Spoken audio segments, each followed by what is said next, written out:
Good morning, guys. Just let me know you guys can hear me nice and clear. And so the title says it all. The right shoulder.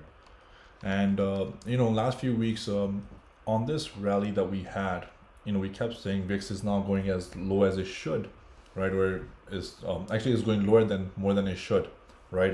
So my bad about the wording there, but everyone was super bullish here, right? There were not that many people yelling, "Be careful," right? I know LB was one of them, myself, some more, and then obviously you have to manage your risk.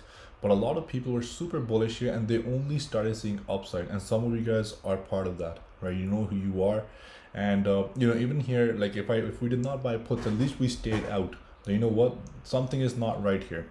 Like things just looked super bullish, right? A lot of people on Twitter that were actually bearish throughout this rally, on the last 2 days, on the last 2 3 green days, they actually ended up turning bullish. That's psychological, right? That's how the market conditions you. That you know what, the market's not going to come down no more, it's just going to keep on going up, right? But reality eventually hits, and now we did go above the 50 MA very strong. We went above the 200 MA, and then what happened here? We stalled. We were holding on to the 200 MA, and now we're opening near the between the 200 and the 50 MA.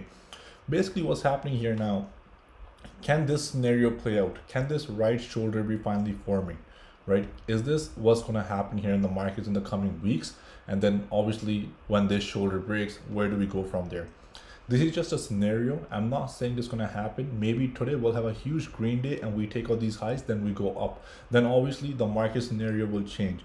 This today is just basically to notify you that if this shoulder starts forming, right? Because on a bigger time frame, on an index, when it forms, I don't think it will be a fake out. It's probably going to end up playing out, right? Then we're probably going to go much lower in the coming weeks. Now, obviously, we can go up again here, another top here, and then maybe we come back down. I have no idea how it's going to play out. Or maybe we consolidate here, we have a huge green day, and then we continue going up towards all-time highs. Both scenarios are possible. Personally, I'm doing a lot of research. I'm reading up a lot. I spent so many hours yesterday reading up on the bond markets, on the VIX. There's so much information out there that it has actually become a little hard for me to make a decision because of so many things going on in the market that people are seeing as a rare occurrence, right? With what's happening with the bonds and whatnot, right? So just be careful here on SPX. If you read the gamma report, we do have some levels, right? On SPY is initial. I'll give you guys this number as initial 440 as support, and then SPX obviously around 4400, around that level roughly, right? And then puts are currently dominating. All right, puts are currently dominating the market, not by a huge percentage, but small percentage. But puts are still top. And then obviously our main resistance, is 4500, and then around 450 on SPY. All right, that's where the large open interest also sits. So for now, we're basically still in no man's land. Let's see how the market goes. I know the market opened red. Bears may be happy that they're probably all getting excited. The last thing you know that we just ripped for the end of the day. Like no idea what's going to happen. But things obviously don't look pretty so far, the way the market is behaving. And just keep this in mind. And I posted a very important comment from the gamma report in our chat. Please do read it, because if the market was to break down, there's not much support here via options. All right, so if the market comes down here and people all of a sudden panic and start buying options again further out when the charts start looking ugly, that will just add more pressure to the downside. All right, then the moves are going to get volatile to the downside. Like we're going to get these big red candles where options on put side go from 100 to 1000%. All right, so don't miss on those opportunities. If something like that comes along, strangles will be in play. Today's implied volatility I think is roughly less than 1%, but there's a possibility that we might have more. All right, this is a short week. Thursday will act as Friday, just know that, right there. So Thursday will be Friday, and Friday the market is closed, and then we see what happens over the weekend. All right, so just pay attention to this right shoulder. Is it forming? If that's forming, then the coming months the picture is not pretty. Just know this. All right, so today we'll be obviously live on voice chat as usual, and then we'll see what happens and we'll go over our thought processes. All right, some charts that I want to go over. Number one, Tesla. Super bullish here, right? Everyone now Tesla is one of my favorite stocks, don't get me wrong, but this entire run makes some people completely blind, super bullish, and they fail to catch the red move. Even me myself, I openly admitted that my idea along this side was as the stock was going up was to buy some bear spreads. I actually went to more and scale in some puts, but even I got carried away with the noise. With the noise plus earnings this month, and the premiums jacked, so I stayed out, right? Which is fine because the market because Tesla still could have went to 1300, 1500 if some positive news had come out, or whatever it may have been. I have no idea. So I don't regret my decisions. That's fine, but Tesla marked a very important top pattern here above 1100.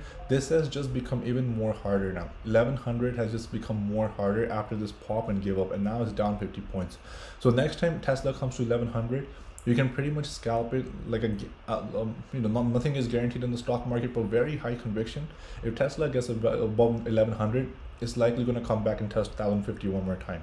So this resistance has become just more hard now.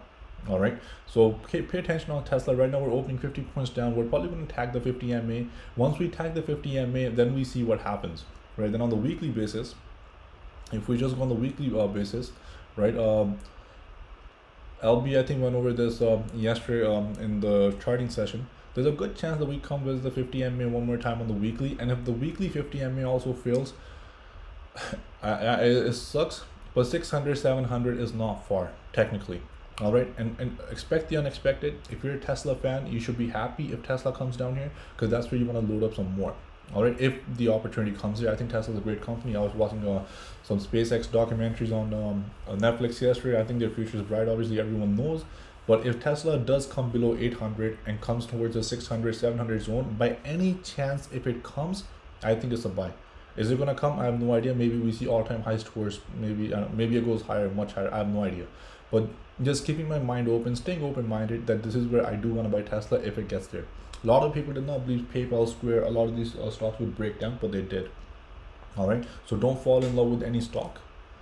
And then we have Apple, right? On the weekly is not looking really pretty, and now we're opening at 168. So we did get the 168 test that we were looking for on the daily. Now the question is, do we hold above 168 or do we reverse back up? If Apple reverses back up and goes towards highs, then Tesla and all these stocks I think will rip along with it to the upside. So Apple needs to hold above this 50 MA, right, which is roughly 168. And once it holds below 168, we can go test the 200 MA one more time. And then we see how the market reacts, how the earnings are, and then a lot of things. And I did post some comments by Goldman Sachs in pre-market. If you scroll up, there are certain things that they're expecting the companies this time to report on their earnings. So those comments will be really, really important this month. I think April will be very important for earnings, because that's what's gonna guide us in the market, or what the companies think that's gonna happen with the supply chain issues, with the skyrocket oil prices and whatnot. This earnings is when we're gonna get to see, and plus we'll see the numbers if there's improvement in earnings or it's gone down, right? And that's gonna navigate the market into May and June. All right, and then summer will probably be slow if they give us some negative comments. So who knows? So Apple, keep an eye on the 50 MA. If we continue holding it, then it's just basing, then there's a chance to upside. If we feel 50 MA, hold underneath, then 200 MA is also not far. All right. Twitter, HK Kimani, I read your notes. I think fair enough to say that, right? If Elon is denying his seat on the board, now he can obviously own more than the 14%. The top, right? So now he can own as much as he wants. That's another way to look at it, definitely, right? And he's been tweeting a lot, so definitely he bought 10% for a reason. He wants to do something, but his focus is also all over SpaceX, Tesla, whatnot. So let's see. But for me, Twitter, I would look for 50 plus before I buy any calls. If Twitter can get above 50 plus, I will look to buy some short-term calls. If it cannot get 50, I'll simply stay away. Then this gap fill is not too far. Now we're already at 44, I think, pre-market, and this can happen today or this week sometime. So on this gap fill, maybe I'll look to play. But 50 plus is what I need on Twitter hold before I think of buying calls. All right. Shopify tells you, I don't know what kind of management they're in or what the game plan here is. When the stock was above 1400, they know their numbers more than anyone. They should have just announced a split here, at least take the stock price up, and we would not be as down. They're announcing the split while the stock's all the way near down, right? We're down almost 60-70% from the top, and the reaction is not too good. Only 7-8 points up. So do we rip all day today? I have no idea.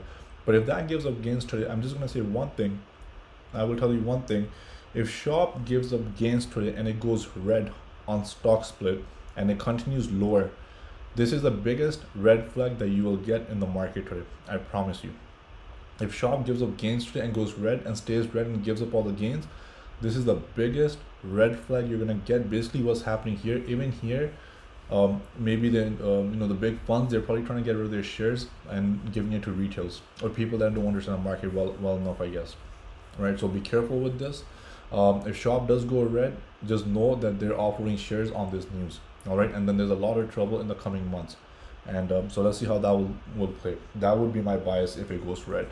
Neo also, I think they raised their prices and on their some of their products, but let's see. The chart's still ugly. It's under the 50 MA now. It's unable to hold above it. When the stock goes above 50 MA, I don't buy right away. Right, I wait for it to base. If it bases, makes a bull flag, starts going up, then it's worth taking a shot. But if it goes above the 50 MA and then starts giving up the gains and closes underneath, that was just a fake out poke above, and then it's likely going to come down much lower. Neo is probably going to come fill the gap here, and then we have earnings, and then we see what's going to happen, and does it hold onto this support or not, right? When a stock gets cut down from 55 to back towards 12 bucks, there's something wrong. The stock is down 80% from highs, all right? The company now, in other words, Jeff Bezos, he once said, when in 2000, I think he made this comment, his stock came down 80-90%, but the company was doing much better. So that could also be the reason, right? So the stock price does not always mean that the company is doing bad. Neo could be doing great. So if you know Neo numbers, you know the Neo fundamentals, you follow this company closely, then you should be buying these dips, because in the long run, this is probably going to go much higher than. But obviously, be careful how much you're scaling in, right? Baba, same thing as Neo.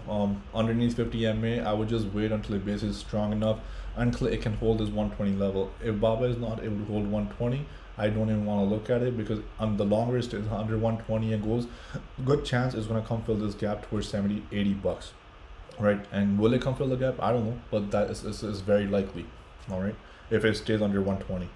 Financials, XLF, I know T-Nail is play on the bottom, but does it continue going up? I don't know. 200 MA on XLF will be hard resistance. If we can get about 200 MA and 50 MA, we can see much higher.